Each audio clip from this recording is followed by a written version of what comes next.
قرآن پاک میں اللہ سبحانہ و تعالیٰ کا ارشاد ہے، للہ ملک السماوات والارض یخلق ما یشاء یہب لمن یشاء اناثا ویہب لمن یشاء الذکور او یزوجہم ذکرانا واناثا ویجعل من یشاء عقیما انہ علیم قدیر۔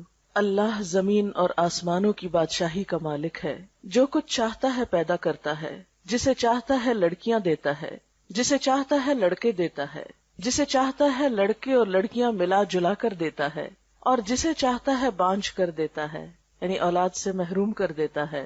وہ سب کچھ جانتا ہے اور ہر چیز پر قادر ہے۔ سورۃ الشورى کی آیت نمبر 49 اور 50 میں نے آپ کے سامنے پڑھی ہے۔ اس آیت سے پتہ چلتا ہے کہ اولاد کا ملنا انسان کے لیے سراسر اللہ کا انعام ہے، اللہ تعالیٰ کی قدرت ہے، اس کا فیصلہ ہے، جس کو جو چاہے دے اور جس سے چاہے وہ روک لے۔ اولاد انسان کے لیے خوشیوں کا باعث ہوتی ہے، انسان کی آنکھوں کی ٹھنڈک ہوتی ہے، انسان کے بڑھاپے کا سہارا ہوتی ہے، انسان کی تنہائیوں میں، انسان کے غموں میں اس کی غمخوار ہوتی ہے۔ قرآن پاک میں اولاد کی نعمت کو آنکھوں کی ٹھنڈک ہونے کے لیے ایک خوبصورت دعا سکھائی گئی ہے، ربنا ہب لنا من ازواجنا وذریاتنا قرۃ اعین وجعلنا للمتقین اماما۔ اے ہمارے رب، ہمیں اپنی بیویوں اور اپنی اولاد سے آنکھوں کی ٹھنڈک دے اور ہمیں پرہیزگار لوگوں کا امام بنا دے۔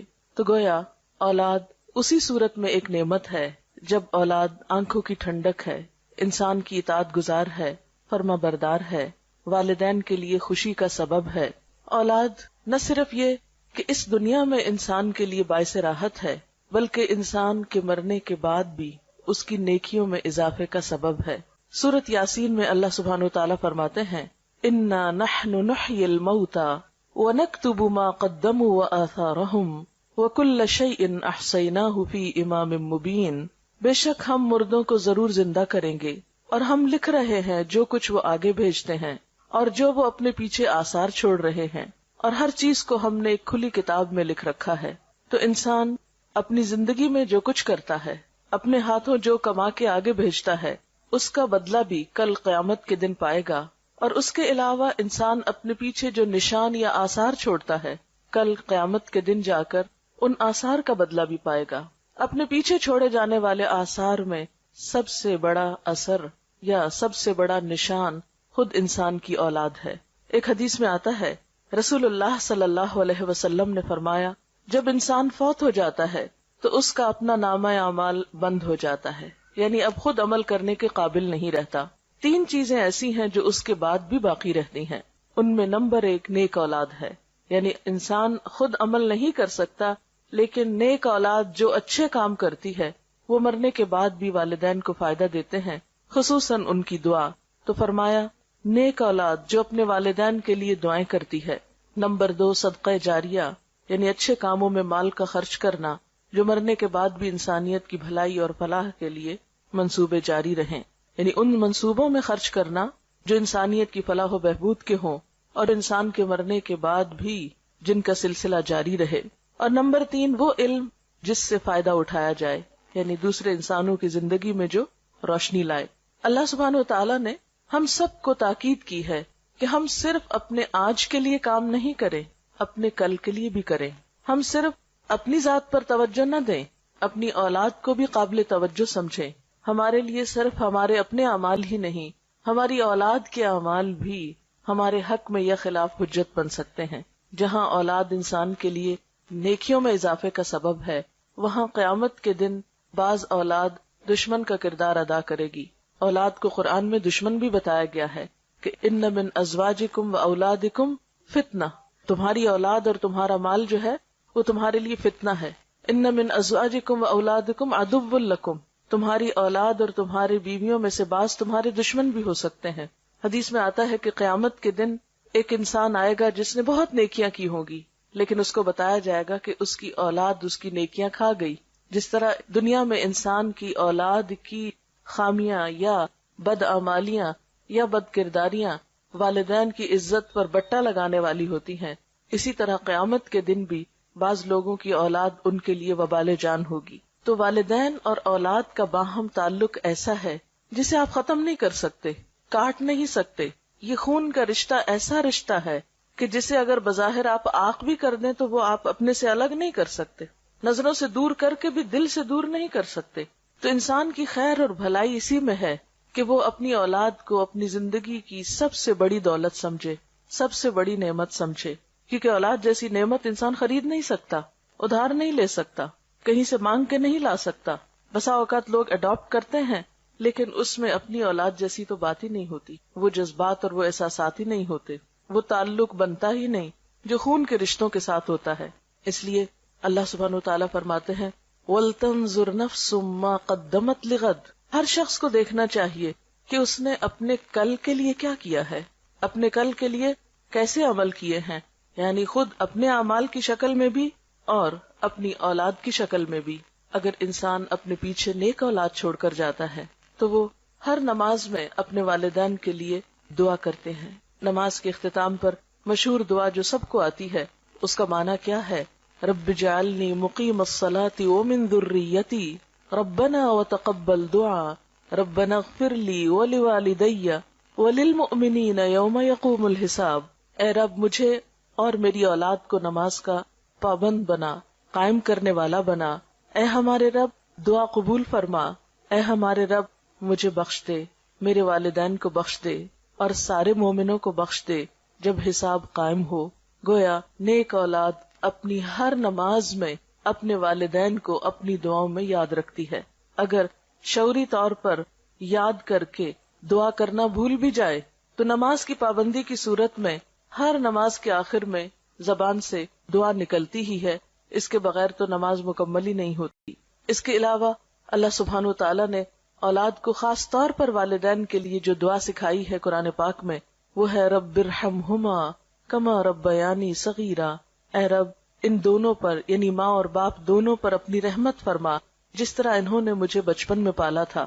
گویا اسلام میں اولاد کی یہ ذمہ داری ہے کہ وہ والدین کے ساتھ اچھا سلوک کرے، حسن سلوک کرے، اور اسی حسن سلوک میں سے ہے کہ وہ والدین کی جہاں خدمت کرے وہاں ان کے لیے دعائیں بھی کرے، ان کے ساتھ اچھا معاملہ بھی کرے. اسی طرح ایک اور حدیث سے ہمیں پتہ چلتا ہے کہ ایک شخص جب فوت ہو جاتا ہے تو برزخ میں اس کا درجہ بلند کیا جاتا ہے. وہ پوچھتا ہے کہ یا رب یہ میرے درجے کی بلندی کیسے ہوئی؟ تو اسے بتایا جاتا ہے کہ تمہارے بعد تمہاری اولاد جو دعا کر رہی ہے تمہارے لیے، اس کی وجہ سے یہاں تمہارا درجہ بلند ہو رہا ہے. تو والدین کی دعائیں اولاد کے لیے اور اولاد کی دعائیں والدین کے لیے قبول ہوتی ہیں. لیکن یاد رکھیے کہ یہ سب کچھ انسان کو اسی وقت نصیب ہو سکتا ہے جب انسان اپنی ذمہ داری پوری کرے. یعنی اگر ہم اپنی اولاد کی تربیت کے لیے کوشش کریں گے، اس کے لیے محنت کریں گے، دعائیں مانگیں گے، اس چیز پر توجہ دیں گے تو انشاءاللہ اولاد بھی اچھی ثابت ہوگی. ہاں بہت کم ایسا بھی ہوتا ہے کہ والدین اپنا فرض پوری طرح ادا کرتے ہیں لیکن اولاد معاشرے یا ماحول کے اثر سے والدین کا حق ادا نہیں کرتی. تو ہم دیکھتے ہیں کہ دنیا کے جتنے بھی نیک لوگ گزرے ہیں انہوں نے صرف اپنی نیکی کی فکر نہیں کی بلکہ اپنے ساتھ اپنی اولاد کی نیکی کی بھی فکر کی ہے. اور خاص طور پر مرتے وقت انہیں یہ فکر کم تھا کہ ہماری اولاد کھائے گی کہاں سے، رہے گی کہاں پر. یہ فکر زیادہ تھا کہ ہماری اولاد ہمارے بعد کام کیسے کرے گی. اور اس میں ہم دیکھتے ہیں حضرت ابراہیم اور حضرت یعقوب علیہ السلام کی مثال. وَوَصَّى بِهَا إِبْرَاهِيمُ بَنِيهِ وَيَعْقُوبُ يَا بُنَيَّ إِنَّ اللَّهَ اصْطَفَى لَكُمُ الدِّينَ فَلَا تَمُوتُنَّ إِلَّا وَأَنْتُمْ مُسْلِمُونَ. ابراہیم علیہ السلام نے اور یعقوب علیہ السلام نے اپنے بچوں کو وصیت کی. وصیت کہتے ہیں مرنے سے پہلے انسان اپنی اولاد کے حق میں کچھ تاکیدیں کر جائے. انہوں نے اپنی اولاد کو کیا وصیت کی کہ اے میرے بچوں، اللہ نے تمہارے لیے اس دین کو چن لیا تو تمہیں موت ہرگز نہ آئے مگر یہ کہ تم مسلمان ہو، یعنی ہمارے بعد تم حالت اسلام پر ہی زندہ رہنا. اسی طرح پھر فرمایا ام کنتم شہداء اذ حضر یعقوب الموت. کیا تم اس وقت حاضر تھے جب یعقوب علیہ السلام کو موت آئی. اذ قال لبنیہ، جب انہوں نے اپنے بچوں سے کہا ما تعبدون من بعدی، میرے بعد کس کی عبادت کرو گے. قالوا نعبد الہک و الہ آبائک ابراہیم و اسماعیل و اسحاق الہا واحدا ونحن له مسلمون، کہ ہم تیرے الہ، تیرے باپ دادا ابراہیم، اسماعیل اور اسحاق علیہم السلام کے الہ کی عبادت کریں گے جو ایک ہی الہ ہے اور ہم سب اسی کے فرما بردار اور اسی کے تابعدار ہیں۔ اسی طرح ہم دیکھتے ہیں کہ لقمان نے اپنے بچے کو وصیت کی اور اس نے اپنے بچے کو عمدہ اخلاق سکھائے، جس کا ذکر ہمیں قرآن پاک میں بھی ملتا ہے۔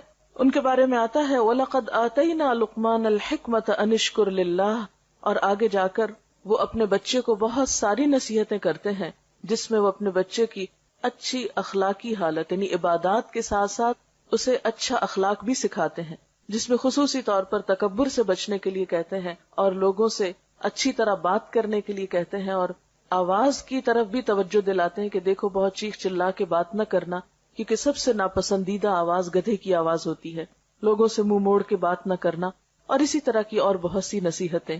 اسی طرح ہم دیکھتے ہیں کہ حضرت زکریا علیہ السلام اپنے اولاد کے لیے دعا کرتے ہیں، اور خصوصاً جب ان کے پاس ابھی اولاد نہیں بھی تو وہ اس کی پیدائش سے پہلے دعا کرتے ہیں کہ ربی ہب لی من الصالحین۔ حضرت اسماعیل علیہ السلام کے بارے میں آتا ہے کہ کانا یأمر اہلہ بالصلاۃ والزکاۃ، کہ وہ اپنے گھر والوں کو نماز اور زکوٰۃ کا حکم دیتے تھے۔ تو اس سے پتہ چلتا ہے کہ جتنے بھی اللہ والے گزرے ہیں اور انبیاء ان میں سر فہرست ہیں، انہوں نے اپنی اولاد کی نیکی، اچھے اخلاق اور اچھے کردار کی ہمیشہ فکر کی، اور اس کی انہیں تلقین بھی کرتے رہے۔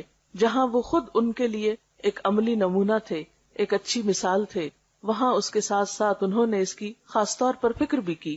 اور یاد رکھیے کہ اچھی تربیت اولاد کا حق ہے۔ والدین اپنی اولاد کے لیے جو کچھ بھی کماتے ہیں، جو کچھ بھی چھوڑتے ہیں، جو بھی فکر کرتے ہیں، ان میں سب سے بہترین تحفہ جو ماں باپ اپنے بچوں کو دے سکتے ہیں وہ اچھی تربیت کا تحفہ ہے۔ رسول اللہ صلی اللہ علیہ وسلم نے فرمایا، کوئی والد اپنی اولاد کو اس سے بڑھ کر تحفہ نہیں دے سکتا جتنا بہترین تحفہ اچھا ادب اور اچھا اخلاق ہے۔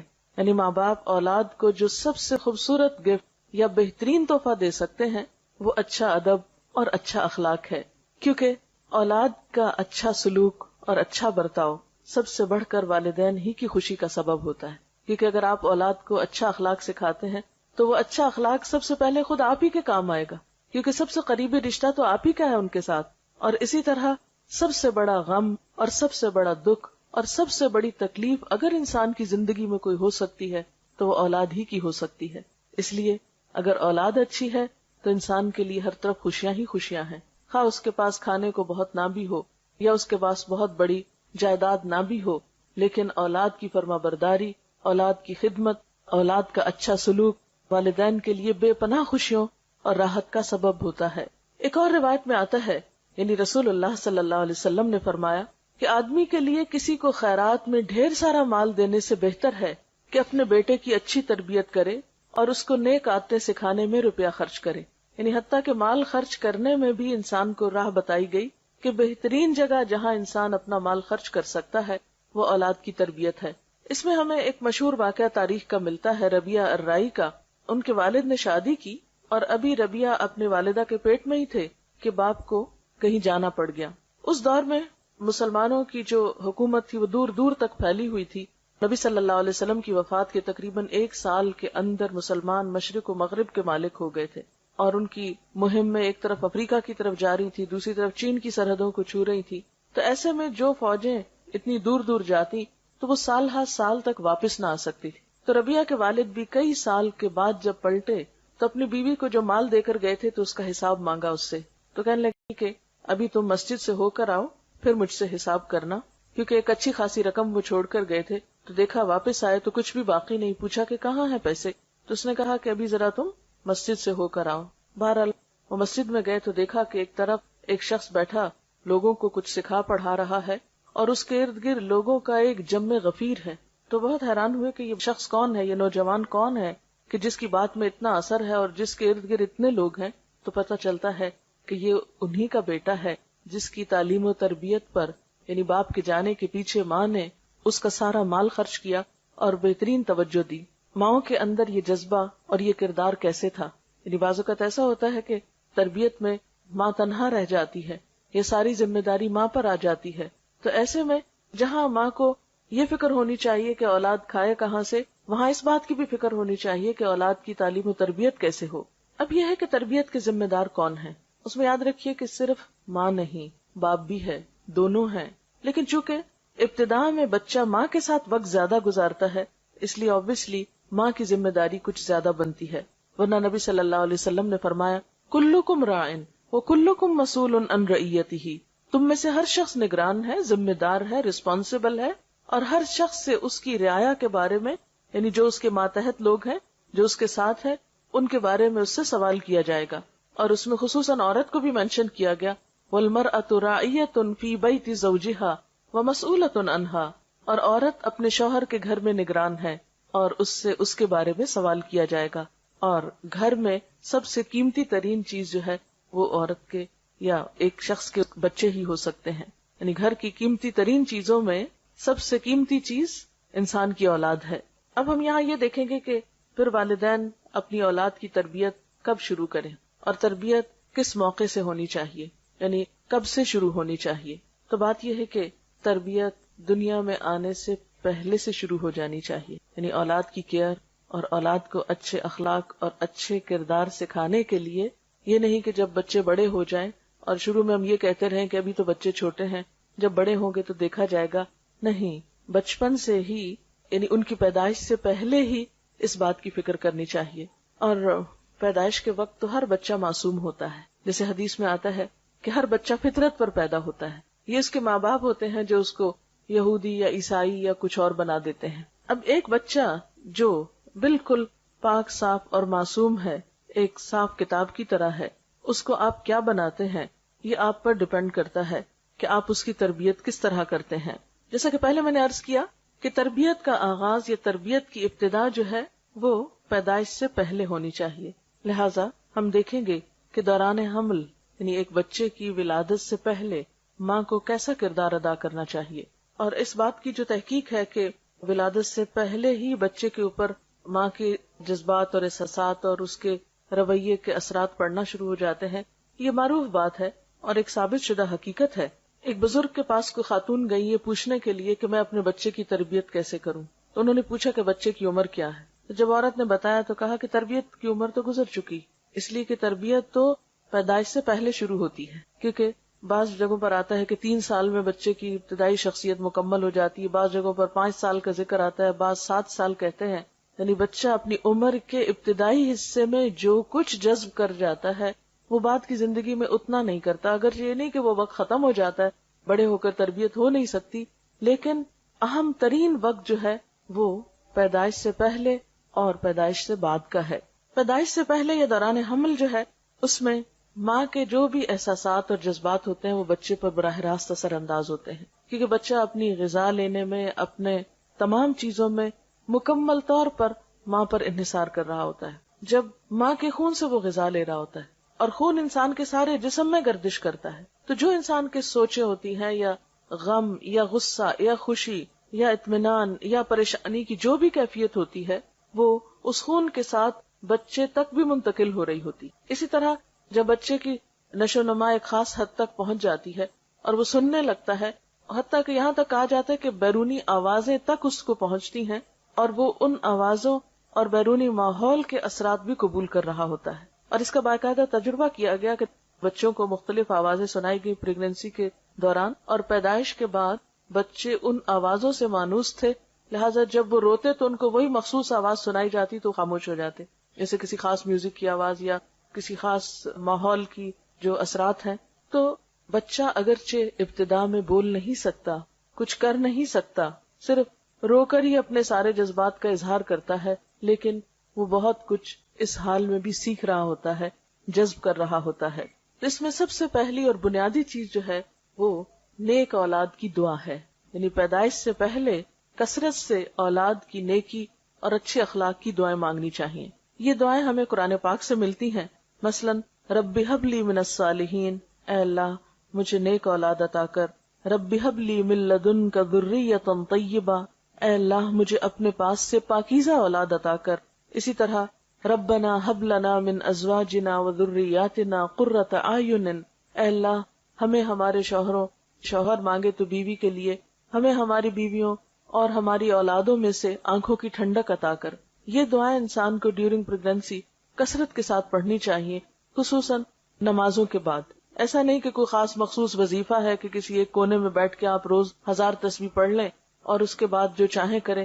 نہیں، اس کو ریگولرلی اپنی نمازوں کا حصہ بنا لے، اور جب تک ولادت ہو نہیں جاتی اس وقت تک یہ دعا پڑھتے رہیں۔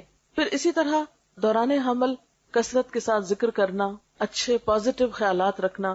پھر اسی طرح یہ ہے کہ دوران ولادت انسان جب دعا کرے تو اس میں خاص طور پر حضرت مریم علیہ السلام کی والدہ نے جو دعا پڑھی تھی اس دعا کو بھی آپ پڑھ سکتے ہیں۔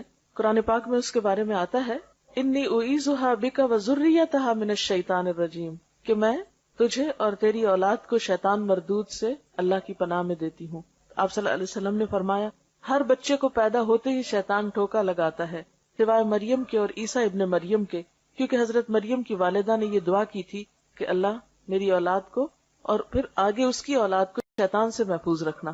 تو دعاؤں میں خاص دعا یہ بھی کر سکتے ہیں کہ اللہ تعالیٰ ہماری اولاد کو شیطان سے بچا کر رکھے۔ پھر اسی طرح دوران پیدائش انسان آیت الکرسی پڑھ سکتا ہے، اللہ کا ذکر کر سکتا ہے۔ بعض لوگ اس موقع پر اللہ کا ذکر نہیں کرتے کہ اب تو ناپاکی کی کیفیت ہے یا کوئی ڈسچارج وغیرہ شروع ہو گیا ہے، نہیں، ذکر کرنے سے کوئی بھی چیز آپ کو نہیں روکتی۔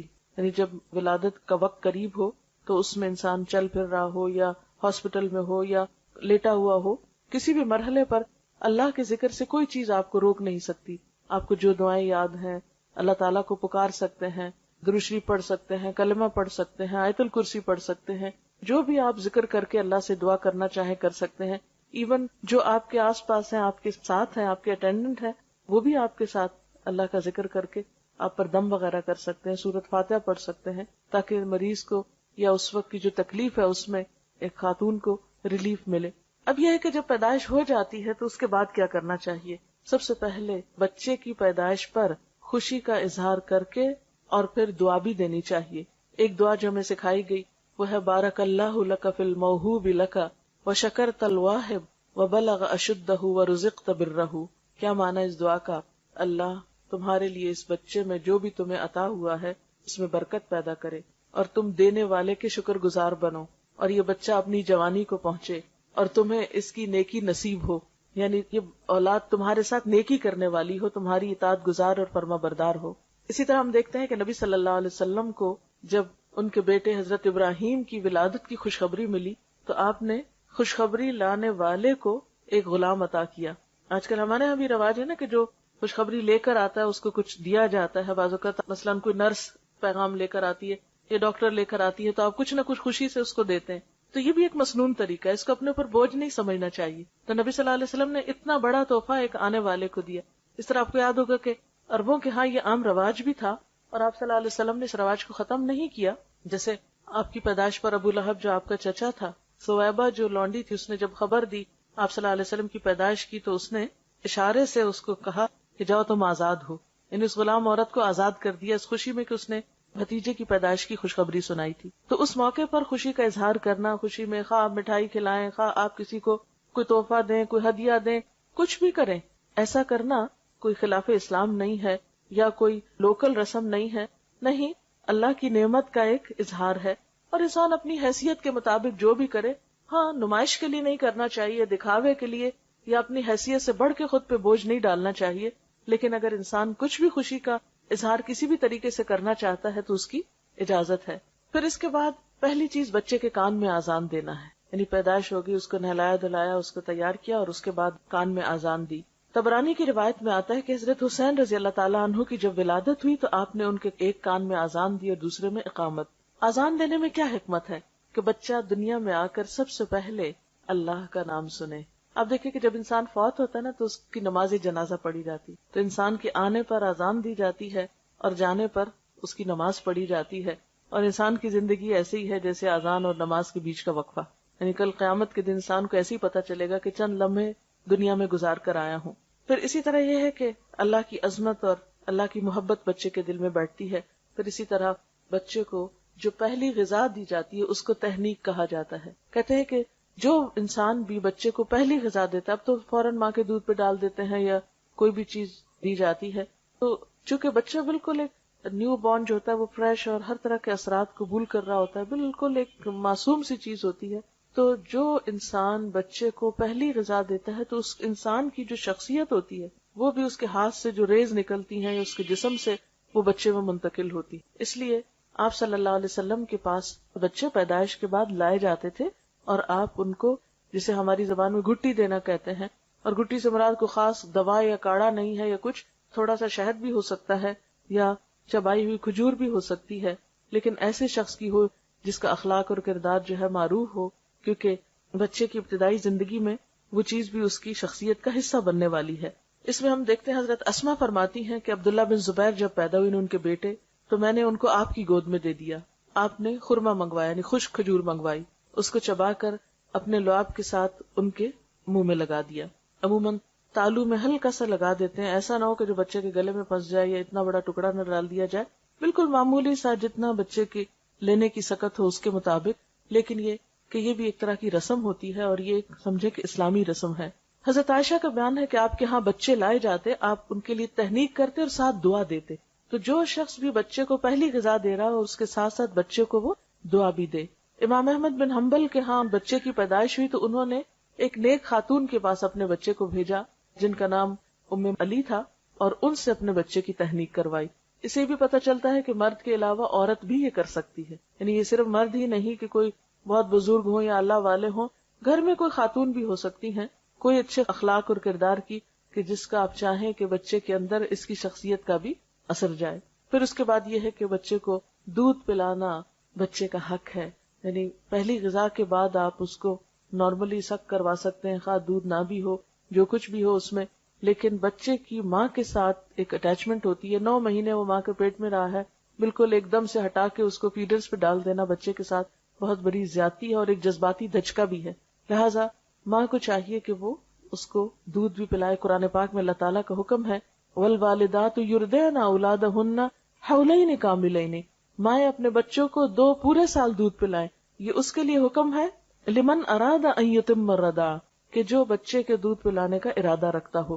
ہاں، عربوں میں رواج یہ تھا کہ بعض اوقات خود نہیں مائیں دودھ پلاتی تھی، دایا کو دے دیا جاتا، جو شہر سے باہر بادیہ میں عورتیں بچوں کو لے جاتی، مخصوص قبیلے ہوتے تھے جو بچوں کو پالا کرتے تھے، جن کی عورتیں خود صحت مند تھی، تو ان صحت مند عورتوں سے بچوں کو دودھ پلوایا جاتا اور بچے کی نشو و نما ایک کھلی آب و ہوا میں کی جاتی۔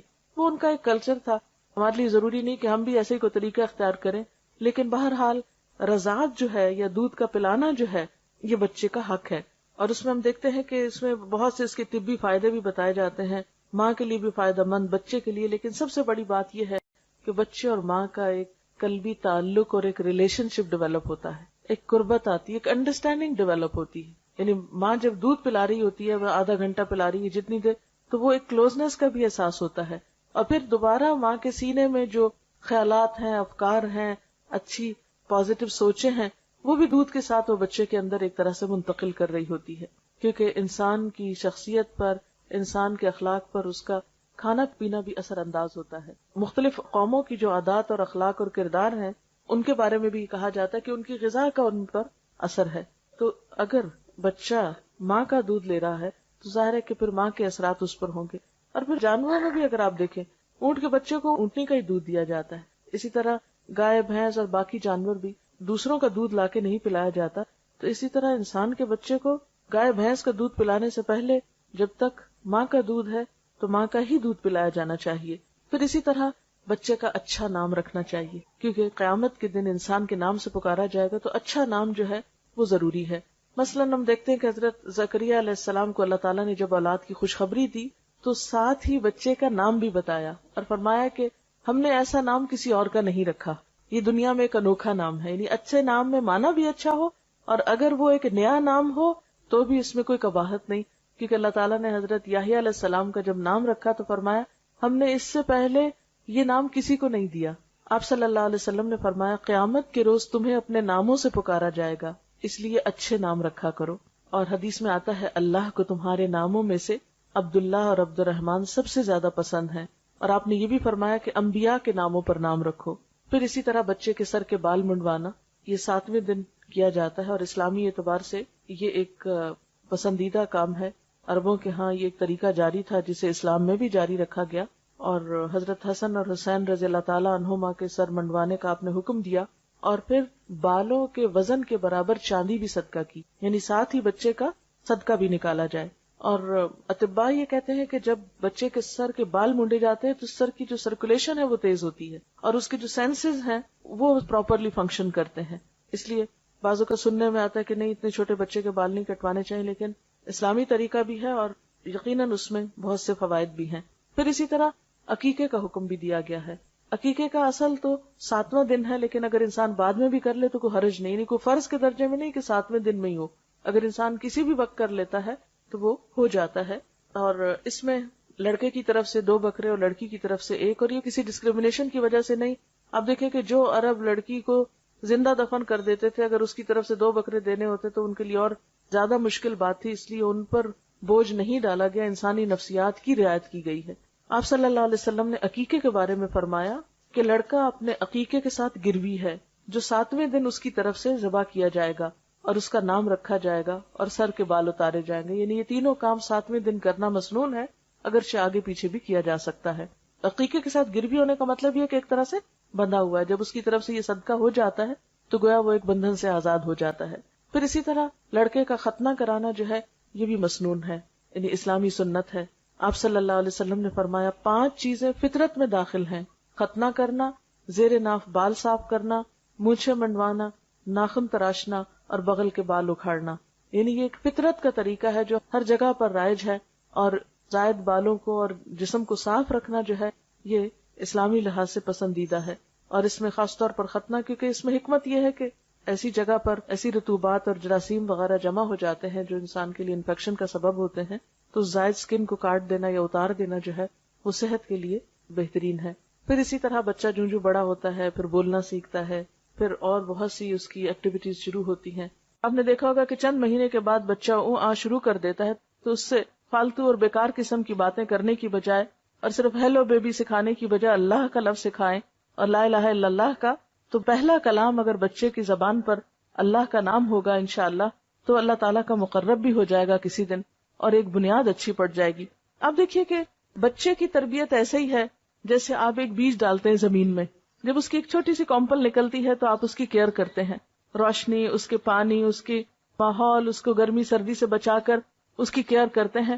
اور مالی اس وقت تک اس کی نگہداشت کرتا ہے اس پودے کی جب تک کہ وہ پودا پوری طرح مضبوط نہیں ہو جاتا. اور پھر بھی آپ نے دیکھا ہوگا کہ جس باغ کے اندر کیئر کرنے والا مالی موجود ہو اس باغ کے پودوں کا رنگ ہی کچھ اور ہوتا ہے. اس کا فرق آپ یوں سمجھ سکتے ہیں جیسے ایک جنگل ہوتا ہے اور ایک باغ ہوتا ہے. ایک وہ باغ ہوتا ہے جو خود لگایا جاتا ہے اور ایک جنگل ہے جو خود بخود اگ جاتا ہے. تو وہ بچے جن کی تربیت نہیں ہوتی، جن کی تراش خراش نہیں ہوتی، وہ ایک جنگل کی طرح بڑھتے ہیں. اور اسی طرح وہ بچے جن کی تراش خراش ہوتی ہے، تربیت ہوتی ہے، وہ ایک بہترین مالی کے لگائے ہوئے باغ کی طرح ہوتے ہیں جو ایک ایک پودے کا خیال رکھتا ہے اور اس میں زرد پتے بھی نکالتا ہے اور اس کی ٹرمنگ بھی کرتا ہے، اس کی شاخوں کو فالتو بکھرنے اور پھیلنے سے بھی بچاتا ہے اور خاص شیپ دیتا ہے. اس کو ایک ایک چیز کی فکر ہوتی ہے. تو بالکل تربیت کا عمل بھی ایک طرح سے ایک مالی کے عمل سے ملتا جلتا عمل ہے. اور پھر ہم دیکھتے ہیں کہ بچوں کی تربیت میں یہ نہیں کہ ہم نے شروع میں چند ایک یہ ریچولز کر دی اور ہم فارغ ہو گئے. نہیں، وہ تو زندگی بھر کا ساتھ ہے. جب تک بھی بچہ آپ کے ساتھ ہے آپ یہ کام کرتے چلے جائیں گے. پہلی چیز جو اب اگلے مرحلے پہ شروع ہوتی ہے وہ بولنا ہے. نبی صلی اللہ علیہ وسلم کا طریقہ کیا تھا؟ آپ نے فرمایا کہ جب تمہاری اولاد بولنے لگے تو اس کو لا الہ الا اللہ سکھا دو، پھر مت پرواہ کرو کہ کب مرے، اور جب دودھ کے دانت گر جائیں تو نماز کا حکم دو، یعنی 7 سال کی عمر میں. اسی طرح حدیث میں یہ بھی آتا ہے کہ آپ کے خاندان میں جب کسی بچے کی زبان کھل جاتی تو آپ اس کو سورۃ الفرقان کی دوسری آیت سکھاتے. وہ آیت ہے الذی لہ ملک السماوات والارض ولم یتخذ ولدا ولم یکن لہ شریک فی الملک وخلق کل شیء فقدرہ تقدیرا.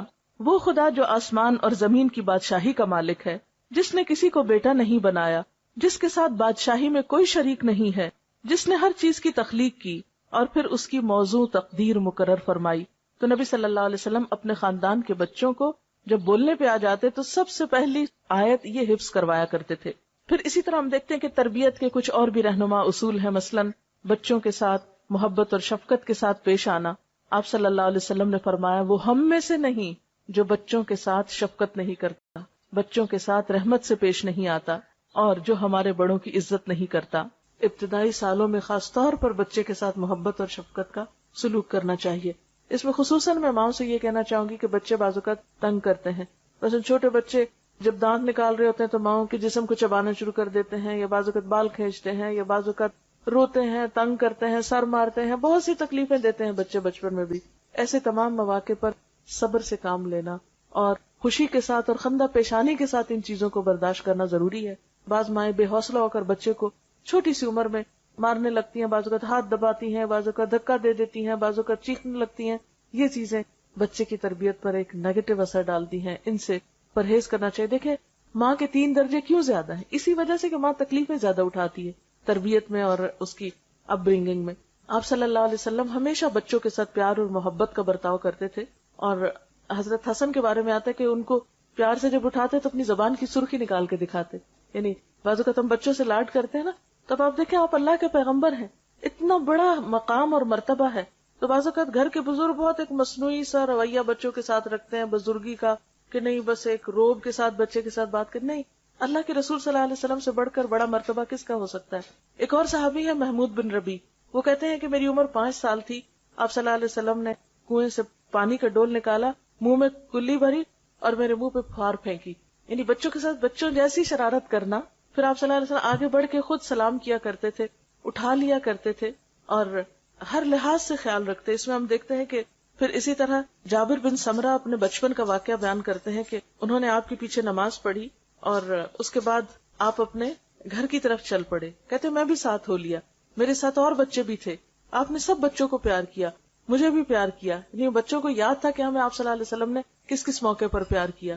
پھر اسی طرح آپ کا معمول تھا جب آپ سفر سے تشریف لاتے تھے تو جو مدینہ میں اونٹنی داخل ہوتے سب بچوں کو اوپر بٹھانا شروع کر دیتے تھے. تو یعنی جیسے ایسا ہوتا نا کہ باپ گھر میں آ رہے ہیں یا کوئی بزرگ آ رہا ہے تو بچے سارے اکٹھے ہو جاتے ہیں، کوئی کندھوں پہ چڑھنے لگتا ہے، کوئی لپٹنے لگتا ہے. تو ایسے میں بچوں کو ان کی شوخیاں کرنے دینا چاہیے. آپ صلی اللہ علیہ وسلم ان کو اپنی سواری پر سوار کرنا شروع کر دیتے تھے، خواہ وہ کسی کے بھی بچے ہوتے تھے، محبت کے ساتھ اور شفقت کے ساتھ. پھر اسی طرح آپ صرف مسلمان بچوں کے ساتھ نہیں، بغیر کسی مذہب کی تفریق کے ہر ایک کے بچوں کے ساتھ اچھا سلوک کرتے تھے. ہجرت کے موقع پر جب آپ کا مدینہ میں داخلہ ہو رہا تھا تو چھوٹی بچیاں جو تھیں وہ آپ کے استقبال کے لیے کھڑی تھیں اور انہوں نے آپ کے لیے گیت گائے تھے، اور آپ نے ان سے پوچھا کہ تم یہ کیوں کر رہی ہو؟ تو انہوں نے کہا کہ اللہ کے رسول صلی اللہ علیہ وسلم آپ سے محبت کرتے. تو آپ نے فرمایا میں بھی تم سے پیار کرتا ہوں. یعنی عام طور پہ ہم بچوں کو اگنور کر دیتے، نہیں، ان کے ساتھ پیار محبت کی بات کرنا یا ان کا حال پوچھ لینا یہ انسان کی شان میں کمی نہیں کرتا.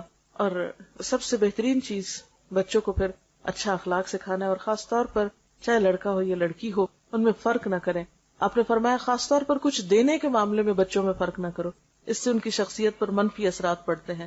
اور خصوصاً ابتدائی زندگی میں پہلے 7 سال تو زیادہ سے زیادہ شفقت اور محبت ہی کا سلوک کرنا چاہیے. اقرا بن حابس کے بارے میں آتا ہے کہ وہ آپ صلی اللہ علیہ وسلم کے پاس آئے اور آپ اس وقت حضرت حسن کو گود میں بٹھا کر پیار کر رہے تھے. تو اقرا کو دیکھ کر بہت تعجب ہوا، بولے اے اللہ کے رسول صلی اللہ علیہ وسلم آپ بھی بچوں کو پیار کرتے ہیں؟ کیونکہ ان کے ہاں کیا تھا کہ جو شخص جتنا روب والا ہو وہ بچوں کو بس صرف ٹیڑھی آنکھ سے ہی دیکھے اور ڈرائے رکھے اور اٹھائے نہیں. بچوں کو اٹھانا شاید کوئی کمزوری کی علامت ہے. اور کہنے لگا کہ میرے تو 10 بچے ہیں لیکن میں نے کبھی کسی کو بھی پیار نہیں کیا. آپ نے فرمایا اگر اللہ نے تمہارے دل سے رحمت و شفقت چھین لی ہے تو میں کیا کر سکتا ہوں. یعنی بچوں کو پیار نہ کرنا سنگ دل ہونے کی علامت ہے، اور بچوں کے ساتھ شفقت و محبت سے پیش آنا رحم دلی کی علامت ہے. پھر اسی طرح بچوں کو اچھا اخلاق سکھانا. نبی صلی اللہ علیہ وسلم نے فرمایا اپنی اولاد کی عزت کرو.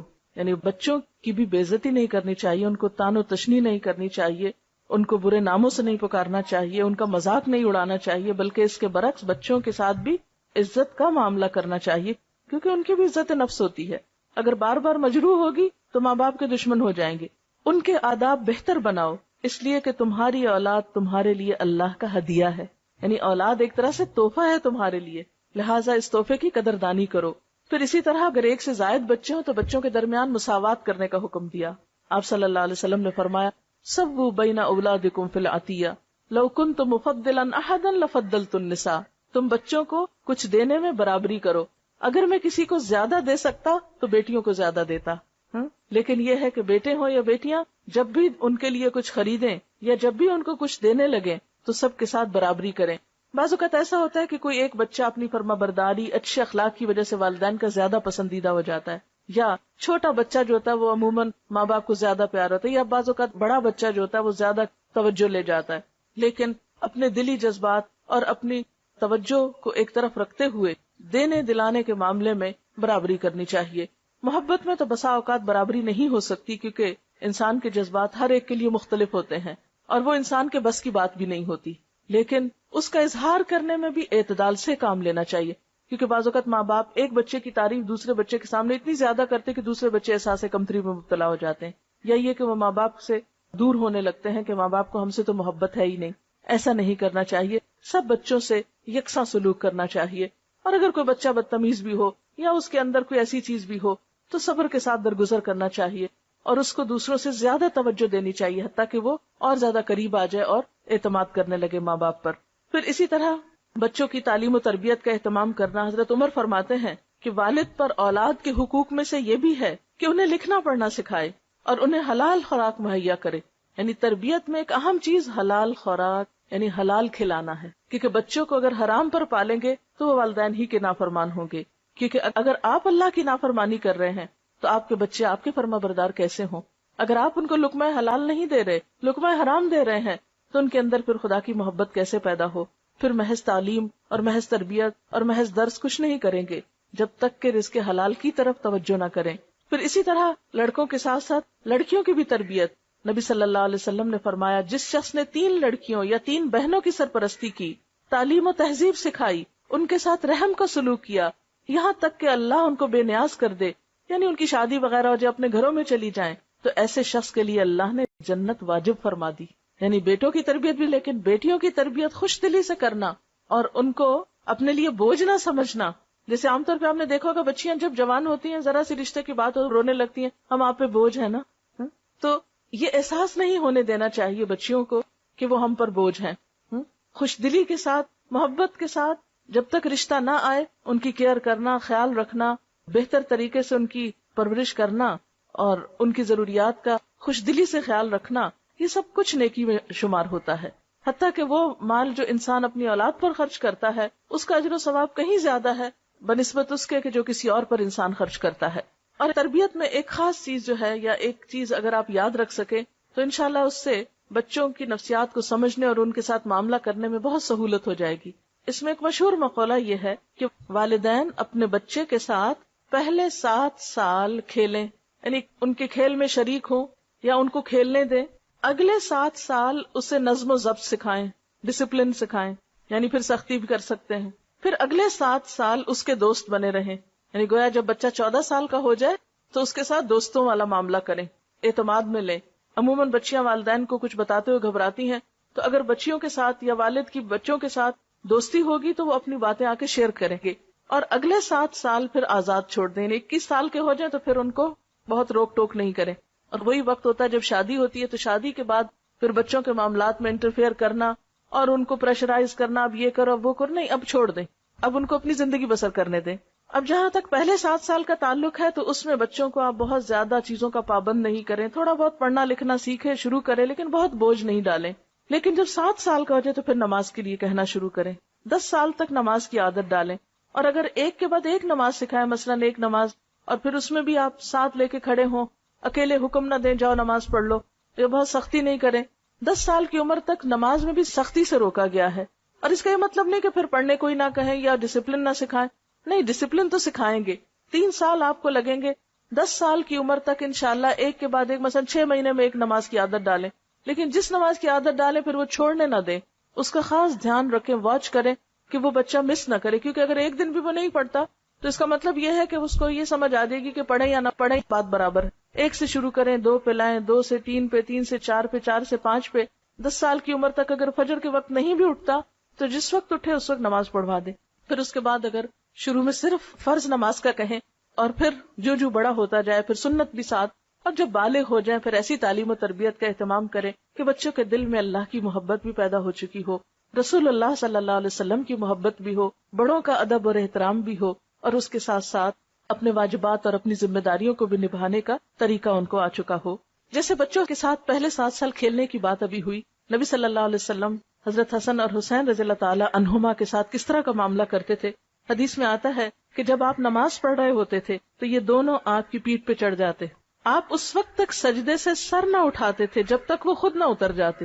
یعنی کہ ہاتھ مار کے گرا دیتے یا کوئی اور پکڑنے آ جاتا، اوہ دیکھو اللہ کے رسول صلی اللہ علیہ وسلم نماز پڑھے، پکڑو ان کو، چھینو ان کو.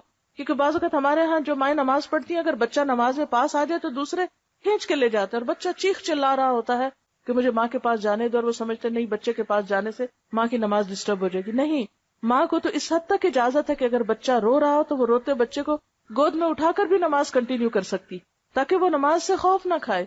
بہت سے بچے دین سے اس لیے بھاگ جاتے ہیں کہ اب ماں نماز پڑھ رہی ہے، لمبی نماز پڑھ رہی ہے، اور بچہ بلا رہا ہے اس کو کوئی جواب نہیں مل رہا. اب وہ قرآن پڑھ رہی ہے تو پڑھ رہی ہے، بچہ بلا رہا ہے، رو رہا ہے، اس کو بھوک لگی ہے یا اس کو ٹوائلٹ جانا ہے یا کچھ اور، ماں اٹھ نہیں رہی. یا وہ اپنی دوستوں میں بیٹھی اور باتیں کیے جا رہی ہے، ٹیلی فون کال آ گئی ہے، 15 منٹ آدھا گھنٹہ اس کا ٹیلی فون پہ جا رہا ہے اور بچہ رو رو کے وہیں قدموں میں سو گیا. تو یہ چیزیں درست نہیں. بچہ ماں کی سب سے پہلی پرائرٹی ہونی چاہیے.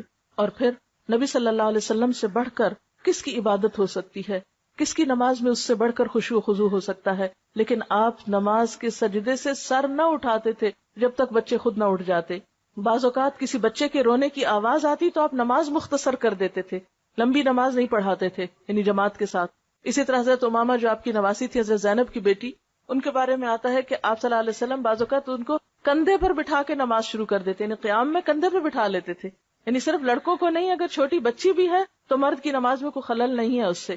اور وہ آپ کے ڈائریکٹ اپنے بچے نہیں تھے، بیٹی کے بچے تھے، نواسے تھے، لیکن اس کے باوجود بھی آپ ان کے ساتھ محبت و شفقت کا معاملہ کرتے ہیں، تاکہ نمازوں کے دوران بھی. پھر اسی طرح بچوں کو ڈرانے دھمکانے سے پرہیز کرنا چاہیے. عام طور پہ مائیں جب کوئی بات بچے نہ مانے تو وہ بلی آ جائے گی، وہ کتا آ جائے گا، وہ جن آ گیا، وہ فلاں آ گیا. بچے تو بچے ہوتے ہیں، ان کو خوف اور محبت کا نہیں پتا ہوتا، یہ ماں باپ ہی ان کے دلوں میں ڈالتے ہیں. تو بچوں کو بزدل نہ بنائیں چھوٹی چھوٹی چیزوں سے ڈرا کر. اور پھر یہ کہ خاص طور پر جھوٹ بول کر، کہ کوئی چیز ایسی ہو نا جس سے ڈرا کے آپ بچے کو کوئی بات منوا رہے ہو. کیونکہ نبی صلی اللہ علیہ وسلم نے بچوں کے ساتھ بھی جھوٹ بولنے سے منع فرمایا ہے. ایک صحابی کے بارے میں آتا ہے کہ انہوں نے آپ کی موجودگی میں بچے کو بلایا کہ ادھر آؤ میں کچھ دیتی ہوں. آپ نے فرمایا کیا دینا ہے تم کو؟ اس نے کہا کچھ بچے کو کھانے کی چیز دینی. آپ نے فرمایا اگر تم نے بچے کو بلا کر یہ چیز نہ دی ہوتی تو تمہارے حق میں تمہارے اعمالنامے میں جھوٹ لکھا جاتا. اسی لیے بچوں کے ساتھ جھوٹے وعدے نہیں کرنے چاہیے. اچھا تم یہ کرو تو تم کو یہ لے کر دیں گے، وہ بچہ کام کر لے اور اس کے بعد آپ اپنے وعدے سے مکر جائیں. یا تو آپ اتنے لمبے چوڑے وعدے کریں ہی نہ، کیونکہ بچے بعض اوقات مطالبے کرتے ہیں، اچھا ہم یہ کریں، آپ یہ کریں گے ہمارے ساتھ، تو آپ صاف کہتے ہیں نہیں یہ نہیں ہوگا. ڈسپلن اسی چیز کا نام ہے. جو کرنا ہے وہ بتا دیں یہ ہو سکتا ہے، اور جو نہیں کرنا وہ نہیں ہو سکتا. پھر اسی طرح بعض اوقات مائیں بچوں کے بارے میں ان کے سامنے ان کی موجودگی میں تبصرہ شروع کر دیتی ہیں. باپ کے گھر داخل ہوتے ہی بچوں کی شکایتیں اللہ اعلان ہونے لگتی ہیں، یا بعض اوقات اپنی دوستوں سے ڈسکس کر رہی ہوتی ہیں اور بچوں کے سامنے ہی. یہ چیزیں بچے کی عزت نفس کو مجروح کر دیں. ہم بعض اوقات سوچتے ہیں تو بچہ ہی، اس کو کیا خبر. نہیں، بچے کو بہت پتا ہوتا ہے. اور آج کے بچے تو شاید ہم سے بھی زیادہ ذہنی طور پر ان کا آئی کیو لیول جو ہے وہ بہتر ہے. اور ڈسپلن سکھانے میں یہ بات نہیں ہے کہ اس کی ہر جائز ناجائز خواہش پوری کر دیں یا ضد پوری کر دیں. نہیں، کبھی پوری کریں اور کبھی نہیں. اچھائی برائی کی پہچان دیں. کچھ چیزوں میں پھر آپ کو صبر سے کام لینا ہوگا. مثلا بعض بچوں کی عادت ہی ہوتی ہے کہ ماں باپ نے کوئی بات نہیں مانی، رونا دھونا شروع کر دی، رو دھو کے بات منوا لی. اب جب آپ بے جا ضد ایک دفعہ پوری کر دیتے تو ان کو بھی ایک طریقہ ہاتھ آ جاتا ہے کہ جو بات یہ نہیں مانتے ویسے تو رو کے منوا لی جائے. تو اس میں پھر آپ کو صبر و تحمل سے کام لینا. اگر آپ نے ایک دفعہ کسی چیز میں نہ کہہ دی تو پھر کسی قیمت میں ہاں نہیں ہونی چاہیے. لیکن نہ کہنے سے پہلے سوچ سمجھ کر نہ کریں. یہ نہیں کہ ہر چیز پہ قسمیں کھانا شروع کر دیں یا نہ یا ہاں شروع کر دیں. اس میں ماں کا اپنا کردار بے حد اہم ہے. تو ہمیں تربیت میں صرف جذباتیت سے کام نہیں لینا، بہت سوچ سمجھ کے ساتھ، اور اس موضوع پر مختلف چیزوں کا مطالعہ کرتے رہنا، پڑھتے رہنا، لوگوں سے مشورہ کرتے رہنا، تربیت کا طریقہ سیکھنا. عربی کا ایک محاورہ ہے کہ جس کے پاس خود کچھ نہیں وہ کسی دوسرے کو کچھ نہیں دے سکتا. یعنی مثلا اگر میرے پاس پانی نہیں، میرا گلاس خالی ہے، تو میں کسی کو پانی کیا پلا سکتی ہوں؟ اگر میرا ظرف خالی ہے، میرا سینہ خود اللہ کی محبت سے خالی ہے، میری عقل خود دین کے علم سے آری ہے، اللہ کی محبت اور دین کا علم کہاں سے سکھا سکتی ہوں؟ اس لیے ماں کا پڑھا لکھا ہونا، ماں کو مسلسل سیکھتے رہنے کی ضرورت ہوتی ہے. یعنی کہ ایک پڑھی لکھی ماں جو ہے ایک پڑھی لکھی جنریشن لائے گی. اس لیے بچیوں کی تعلیم جو ہے وہ تو لڑکوں سے بھی زیادہ اہم ہے. لیکن آج ہم تعلیم کا مطلب سمجھتے ہیں کہ کچھ پڑھ لکھ کر انسان کو نوکری کر لے، کچھ کمائی کر لے. نہیں، اس کے لیے تو ہنر ہوتا ہے. اسلام میں تعلیم و تربیت انسان کو انسان بنانے کے لیے ہوتی ہے، انسان کی عقل اور روح اور جذبات کی بہترین نشو و نما کے لیے ہوتی ہے. پھر اسی طرح بعض اوقات بچے کو مارنے کی ضرورت بھی پڑتی ہے. اگرچہ 10 سال کی عمر میں مارنے کی اجازت ہے، لیکن اس کی بھی کچھ شرائط ہیں. ایک تو یہ کہ شدید غصے کی حالت میں نہیں مارنا چاہیے. پھر اسی طرح 10 سال کی عمر سے پہلے نہ مارا جائے. پھر اسی طرح چہرے اور سینے اور پیٹ پہ نہیں مارنا چاہیے. پھر اسی طرح 3 ضربوں سے زائد نہیں لگانی چاہیے. ایسی ضرب نہیں جس سے نشان پڑ جائے بچے پہ، اور اگر کبھی ایسی ضرورت پڑے تو تنہائی میں بچے کے ساتھ آپ ایک آدھ لگا سکتے ہیں. لیکن لوگوں کے بیچ میں بیٹھے بیٹھے ادھر سے دھپ مارا، ادھر سے ہاتھ مروڑے، ادھر سے کان کھینچے، ادھر سے بال کھینچے، ادھر سے دھکا دے دیا، یہ سب بہت ہی زیادتی کی باتیں ہیں. یہ تربیت کے لیے سخت نقصان دہ ہیں، کیونکہ جس کی آپ عزت نہیں کر رہے اس کی آپ تربیت کر ہی نہیں سکتے. تربیت کرنے کے لیے بھی دوسرے کو اعتماد میں لینا اور اس کو عزت دینا بے حد ضروری ہے. اور اس میں صرف ڈانٹ ڈپٹ یا صرف اصول قاعدے ہی نہیں چلیں گے، اس میں سٹوری ٹیلنگ جو بے حد اہم ہے. انبیاء علیہ السلام کے قصوں سے شروع کریں، صحابہ کرام کے قصے سنائیں، اور دنیا کے بڑے بڑے انسانوں کے قصے جنہوں نے دنیا میں کچھ بڑے بڑے کام کیے، تاکہ بچوں کے سامنے اچھے رول ماڈلز آئیں، ان کو بھی محنت کا شوق پیدا ہو. پھر اسی طرح یہ ہے کہ بچوں کو بہت زیادہ ناز و نام کا عادی نہیں بنانا چاہیے، کیونکہ یہ بچوں کی اپنی ہی زندگی کے لیے نقصان دہ ہو جاتا ہے. اس میں بچوں کو اپنے ہاتھ سے کام کرنے کی عادت، اور اسی طرح خصوصاً نیکی کے کام کی عادت، اس میں ان کے ہاتھ سے صدقہ بھی کروایا کیجیے. ضرورت مند رشتہ داروں کو دلوانا، بڑوں کو گھر میں عزت دینا. کھانے کا وقت ہے تو یہ نہیں بچوں کو ہمیشہ اہمیت دیں اور کہ بچے آنا پہلے کھا لیں، نہیں، بڑوں سے شروع کریں. وہ بڑوں کو اہمیت دیں، بڑوں کو جگہ دیں، بڑوں کے لیے کھڑے ہوں، بڑوں کی عزت کریں. یہ سب کچھ ماں سکھائے گی بچے کو. اگر بچوں میں کچھ کھٹ پٹ ہوگی تو ہر ماں جا کے اپنے بچے کی حمایت کرنا شروع کر دے گی، یہ جاننے کی کوشش نہیں کرتی کہ ہو سکتا ہے کہ قصور اس کے بچے کا ہو. تو ہمیشہ عدل و انصاف سے کام لینا چاہیے، اپنے بچوں کے درمیان بھی اور اپنے بچوں اور رشتہ داروں کے بچوں میں بھی اگر کوئی کھٹ پٹ ہو جائے. اسی طرح حکمت و دانش سے کام لینا ہوگا. پھر اسی طرح بعض اوقات نبی صلی اللہ علیہ وسلم کا طریقہ یہ تھا کہ وہ سوال و جواب کے انداز میں تربیت کیا کرتے تھے، کہ بچے زندگی کے مختلف مواقع پر مختلف چیزوں کے بارے میں جاننا چاہتے ہوتے، اور والدین سے زیادہ ہمدرد اور رہنما کوئی نہیں ہو سکتا. لیکن اگر کسی وقت آپ سمجھیں کہ آپ اپنے بچے کے ساتھ بہتر کمیونیکیشن نہیں کر سکتے، آپ کسی اچھے انسان کی بھی مدد لے سکتے ہیں کہ جو آپ کے بچے کے ساتھ اچھی کمیونیکیشن کر سکے. عام طور پر پہلے جب فیملی سسٹم ہوتے تھے یا خاندانی نظام مضبوط تھا تو ہم نے دیکھا ہوگا کہ بچوں کی تربیت صرف ماں نہیں کرتی تھی، دادی کا بھی حصہ ہوتا تھا، نانا نانی کا بھی حصہ ہوتا تھا. آپ کو اپنے بچپن یاد ہوں گے جو خواتین ہیں بڑی، کہ بعض اوقات باقاعدہ پلان کے تحت آپ رشتہ داروں کے گھر جاتے تھے، وہ آپ کے گھر چھٹیاں گزارنے آتے تھے اور اس طرح خاندان قریب آتے تھے. اب جب سے ہر شخص مصروف ہو گیا ہے، رشتہ داروں کا بھی آپس میں آنا جانا، ایک دوسرے کے گھر جا کے رہنا، باہم جذبات کو شیئر کرنا، یہ سب چیزیں ختم ہوتی چلی جا رہی، لہٰذا خود غرضی کا عنصر بڑھتا چلا جا رہا ہے. تو جب ہم بچوں کو خود غرضی پہ پالتے ہیں تو پھر بڑے ہو کر وہ ہماری پرواہ کرنا بھی بھول جاتے ہیں. عام طور پہ مائیں جب بچوں کو کھانا کھلا رہی ہوتی کہتی تم کھا لو ورنہ وہ کھا لے گا. تو جب وہ کھا لے گا کا خوف دلا دیتے ہیں بچے کو اور وہ سے بچا کے سب کچھ رکھتے ہیں، تو پھر بڑے ہو کر بچوں کے دلوں میں وسعت کہاں سے آئے گی، وہ دوسروں کے ساتھ شیئر کس طرح کر سکیں گے. لہٰذا اگر آپ چاہتے ہیں کہ آپ کے بچے کی اچھی تربیت ہو تو صرف خود اکیلے نہیں، اپنے خاندان کو ساتھ لے کر آپ کو چلنا ہوگا، کیونکہ ان کا آپ کے بچوں پر اثر ہوگا اور آپ کے بچے ان کو آئیڈیالائز کریں گے. اور اگر کہیں ایسا موقع نہ ہو تو اچھے دوست اور اچھے لوگوں کے ساتھ دوستی جو ہے وہ بھی بچوں پر اثر انداز ہوتی ہے. ایسے لوگوں کے گھروں میں جانا کہ جن کے بچے خود تربیت یافتہ ہوں، بچے ان سے بہت کچھ سیکھ رہے ہوتے ہیں. پھر اسی طرح اسکول میں جو کچھ کر رہے ہوتے ہیں اس کی خیر خبر رکھنا، اور پھر خصوصی طور پر جو جذبات کے اظہار میں ڈسپلن قائم کرنا، یہ بے حد ضروری ہے. بعض اوقات بچے چھوٹی چھوٹی باتوں پر آسمان سر پہ اٹھا لیتے، چیخنا چلانا، چھوٹی چھوٹی باتوں پر لڑائی جھگڑا کرنا، دوسروں سے لڑنا جھگڑنا، مار پٹائی، اس طرح کی عادتیں بچوں میں ڈیولپ ہونے لگتی ہیں. تو ان چیزوں کو بھی روکنے کی ضرورت ہے. اسی طرح زیادہ ہنسی، زیادہ رونا، زیادہ چیخنا چلانا، زیادتی جو ہے ان کی شخصیت میں وہ نقصان دہ ہے. اس کا سبب معلوم کر کے اس کا علاج کیا جا سکتا ہے.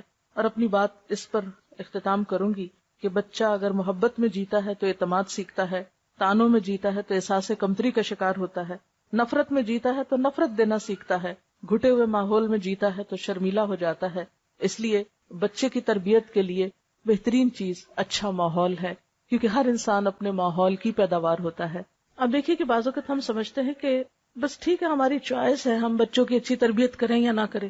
بعض اوقات ہم سمجھتے ہیں کہ بس چوائس کی بات ہے، بس ہمت ہے، توفیق ہے، موقع ہے، کر سکتے ہیں تو اچھی تربیت کر لیں.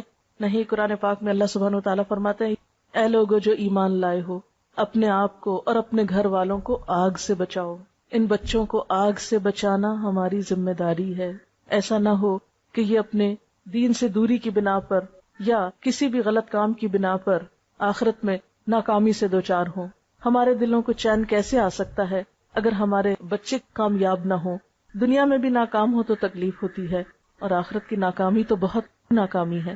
اللہ تعالیٰ سے دعا ہے کہ وہ ہمیں اپنی ذمہ داری کو بہترین طریقے پر ادا کرنے کی توفیق عطا فرمائے، تاکہ ہماری اولاد ہمارے لیے صدقہ جاریہ ہو، اور ہمارے لیے دنیا میں بھی آنکھوں کی ٹھنڈک، اور ہماری آخرت میں بھی ہمارے اعمال میں اور ہمارے درجات میں اضافے کے سبب بنے۔ وآخر دعوانا ان الحمد للہ رب العالمین۔ سبحانک اللہم وبحمدک، نشہد ان لا الہ الا انت، نستغفرک ونتوب الیک۔ والسلام علیکم ورحمۃ اللہ وبرکاتہ۔